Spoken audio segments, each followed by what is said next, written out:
Welcome back to DevOps Genius Zone. Today, we are covering CI/CD explained. And if you are working in DevOps or trying to break into the field, this is one you cannot afford to miss. This is one of the tools and practices running at virtually every major US tech company. I'm going to walk you through everything you need to know. We'll cover the core concepts, how it works under the hood, how to get started the right way, and the best practices that senior engineers use in production at real US tech companies. By the end of this video, you will have a clear, actionable understanding of CI/CD explained that you can apply immediately. I'll also share some common pitfalls and how to avoid them, plus real-world examples from companies you know the shape of even if I don't name them directly. Here's what we're covering today, in order. Why CI/CD explained matters for your career and your next interview. The core mental model behind CI/CD explained without jargon. How to get started the right way instead of the way most tutorials show you. The best practices senior engineers actually use day to day. The mistakes that quietly get engineers passed over for promotions. A real-world example with numbers attached. How CI/CD explained looks across AWS, Azure, and GCP. A full hands-on walkthrough you can follow along with. How monitoring, security, and compliance tie into CI/CD explained. How getting this right saves real money. And finally, where to go to keep learning after this video ends. Let's get into it. First, let us talk about why CI/CD explained matters so much right now. The US job market for DevOps engineers is stronger than ever, and companies are specifically looking for engineers who understand these tools deeply, not just on the surface. In 2025, DevOps roles in the US command salaries between $130,000 and $190,000. And that number is only going up. Knowing CI/CD explained inside and out can literally change your career trajectory. If you're preparing for a DevOps interview, expect to be tested on CI/CD explained. Recruiters are filtering for these keywords, and hiring managers want to see hands-on experience. I've heard from candidates who landed offers simply because they could discuss CI/CD explained in depth during a technical round. It's not just about passing an interview, either. Once you're in the role, CI/CD explained is one of those areas where depth of understanding directly shows up in your day-to-day work. When production has an issue at 2 a.m., the engineer who deeply understands CI/CD explained is the one who can calmly work through it instead of guessing. That reputation follows you. It's how junior engineers get trusted with bigger systems, and how mid-level engineers get considered for senior roles. Companies promote people who reduce risk, not people who just keep things running by luck. I also want to be honest with you about something. A lot of engineers learn CI/CD explained just deeply enough to pass a certification exam, and then they stop. That's a mistake. The certification gets you in the door. What keeps you in the room during a real incident, or during a system design conversation, is the deeper understanding we're building today.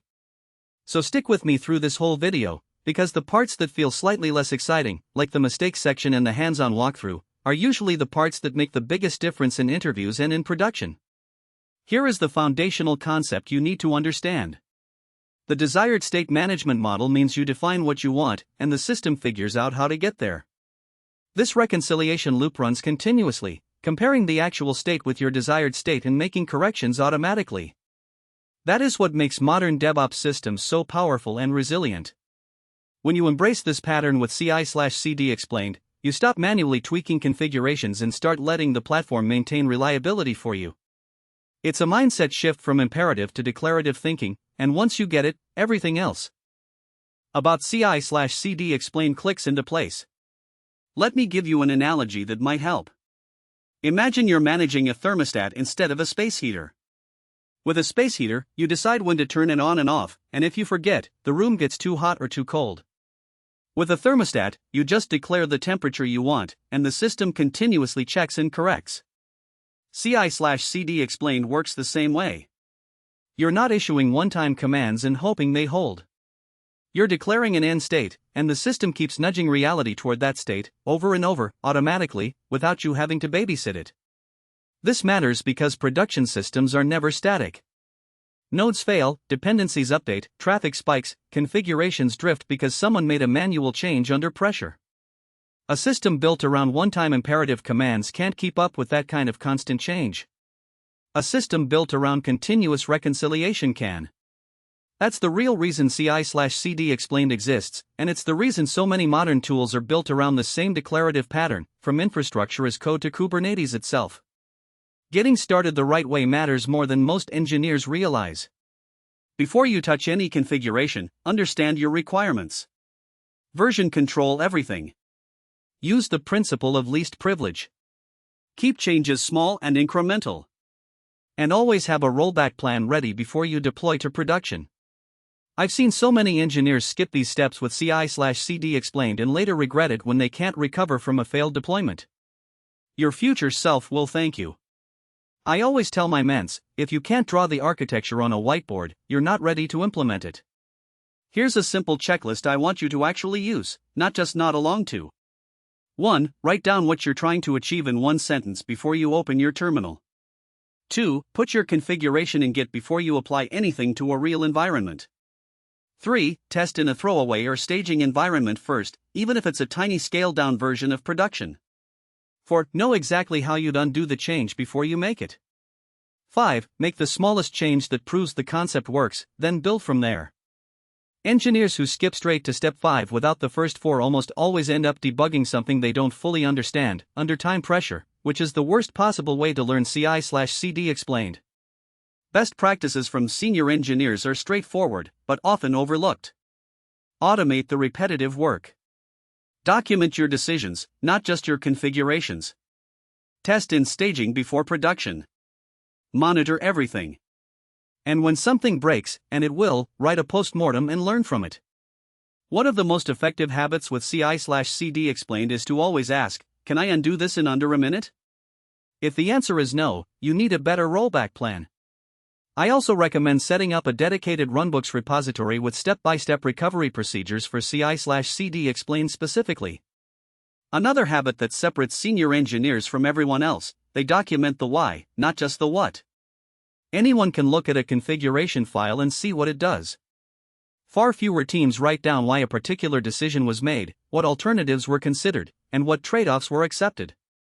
6 months later, when someone wants to change that configuration, that context is the difference between a confident change and a nervous one. With CI/CD explained, I strongly recommend a short comment or linked doc next to any non-obvious decision explaining the reasoning behind it. Senior engineers also treat monitoring as part of the deliverable, not an afterthought. If you build something with CI/CD explained and it doesn't emit metrics, logs, or traces, it isn't done yet, even if it technically works. The same goes for alerting. A senior engineer doesn't just want to know something broke, they want to know it broke before a customer notices, and they want the alert to point clearly at the likely cause instead of just saying something is wrong somewhere. The most common mistakes I see junior DevOps engineers make with CI/CD explained are skipping the planning phase, ignoring security until the end, and not handling failures gracefully. Avoid these and you are already ahead of most candidates. For example, never leave sensitive credentials in plain text, even in internal repositories. Use a secret manager or vault solution from day one. Another mistake is logging everything to standard output without a structured format. This makes troubleshooting CI/CD explained a nightmare. I've seen outages prolonged for hours because the logs were unusable. Spend time on your logging strategy from the start. A more subtle mistake I see, even from engineers with a couple of years of experience, is treating CI/CD explained as a one-time setup task instead of an ongoing practice. They configure it once, it works, and they move on and never revisit it. Then 6 months later, requirements change, the team has grown, and the original setup doesn't scale, but nobody owns updating it. If you're working with CI/CD explained, put a recurring reminder on your calendar, monthly or quarterly, to revisit the setup and ask whether it still fits how the team actually works today. One more mistake worth naming directly: engineers who copy a configuration from a blog post or a Stack Overflow answer without adapting it to their own environment.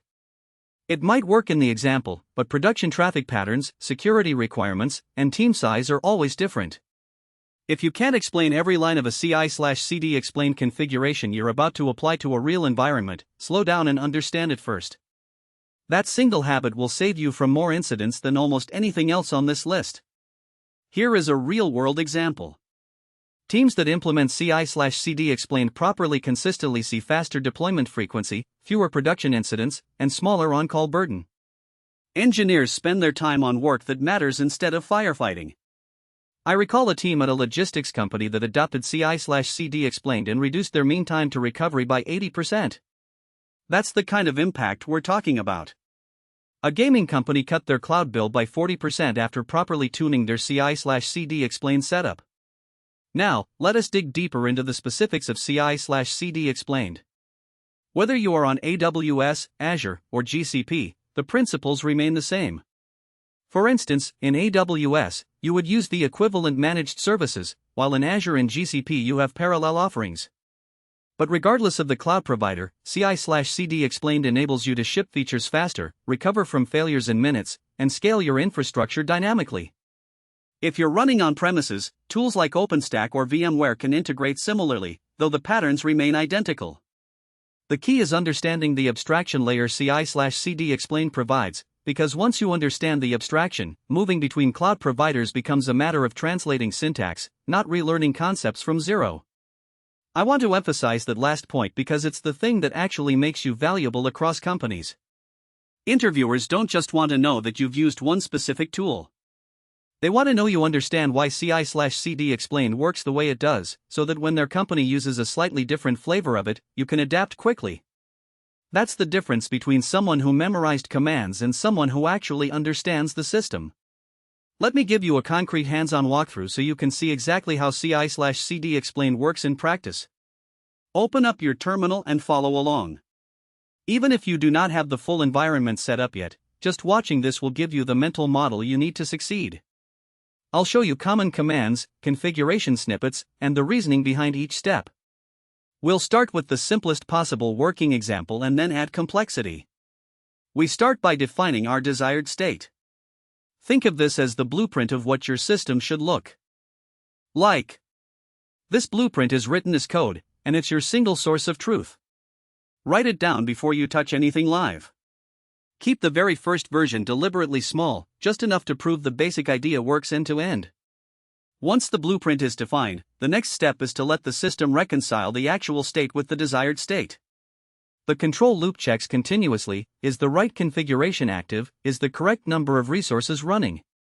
If something drifts, the system automatically brings it back into alignment.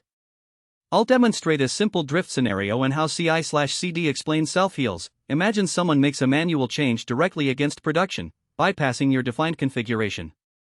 A well-implemented CI/CD explained setup detects the drift on the next reconciliation pass and either alerts you or automatically corrects it, depending on how you've configured it. From there, add one piece of complexity at a time. Get the basic version working, confirm it behaves the way you expect, then layer in the next requirement, whether that's scaling, security policies, or integration with another system. Engineers who try to build the fully complete version on their first attempt almost always get stuck debugging multiple unknowns at once. Building incrementally means that when something breaks, you know exactly which change caused it. Now, let us add monitoring on top of that. Tools like Prometheus and Grafana scrape metrics and show you dashboards. You can see request latency, error rates, and resource usage at a glance. Set alerts so you know immediately when something goes wrong, and with a well-implemented CI/CD explained setup, the system often heals itself before you even wake up. For a production system, I recommend tracking 4 golden signals: latency, traffic, errors, and saturation. If you can only instrument 4 things, instrument those 4, because together they tell you almost everything you need to know about system health. Another crucial aspect is security. In the US, regulatory compliance frameworks like SOC2, HIPAA, and PCI DSS require you to have complete visibility and control over your infrastructure. Understanding CI/CD explained helps you meet those requirements without slowing down development. Always follow the principle of least privilege, and regularly scan your container images and runtime environments for vulnerabilities with tools like Trivy or SNYK integrated directly into your CI pipeline. Compliance often gets treated as a checkbox exercise, but it doesn't have to slow you down if you build it into CI/CD explained from the start rather than bolting it on afterward. For example, if access controls and audit logging are part of your initial design, passing a SOC2 audit later becomes a matter of producing evidence you already have, instead of scrambling to retrofit controls onto a system that was never designed with them in mind.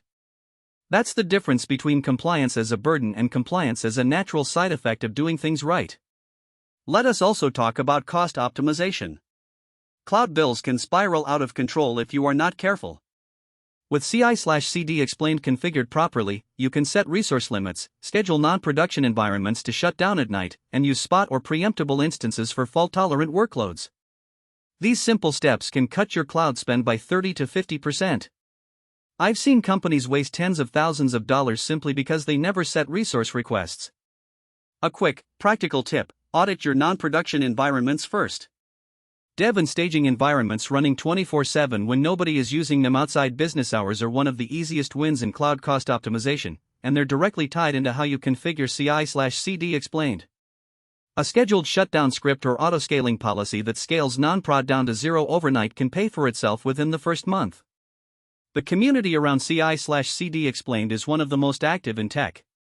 There are dedicated Slack workspaces, Discord servers, local meetups, and global conferences like KubeCon, reInvent, and HashiConf.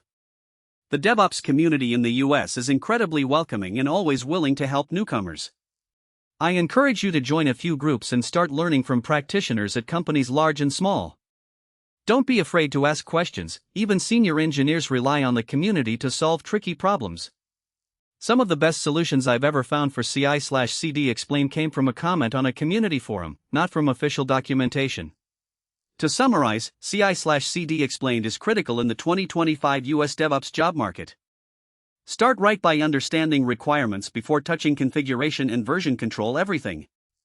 Follow best practices around least privilege, small changes, automation, and documentation. Monitor everything from day one and always have a rollback plan. The market rewards engineers who deeply understand CI/CD explained, not those who merely copy-paste commands. If you can demonstrate this knowledge in an interview, you'll stand out immediately. Before you go, here's your action item for today. Don't just close this video and move on. Open a sandbox environment, even a small local one, and rebuild the simplest possible version of what we walked through today with CI/CD explained. Hands-on repetition is what turns "I watched a video about this" into "I actually know how this works," and that difference is exactly what interviewers and senior engineers can tell apart in about 30 seconds of conversation. If this video helped you, please smash the like button. It helps DevOps Genius Zone reach more engineers in the US who are working to level up their skills and their careers. Subscribe so you do not miss a single video. We publish brand new in-depth DevOps content every single day. Drop your questions in the comments. I personally read and respond to all of them. See you tomorrow.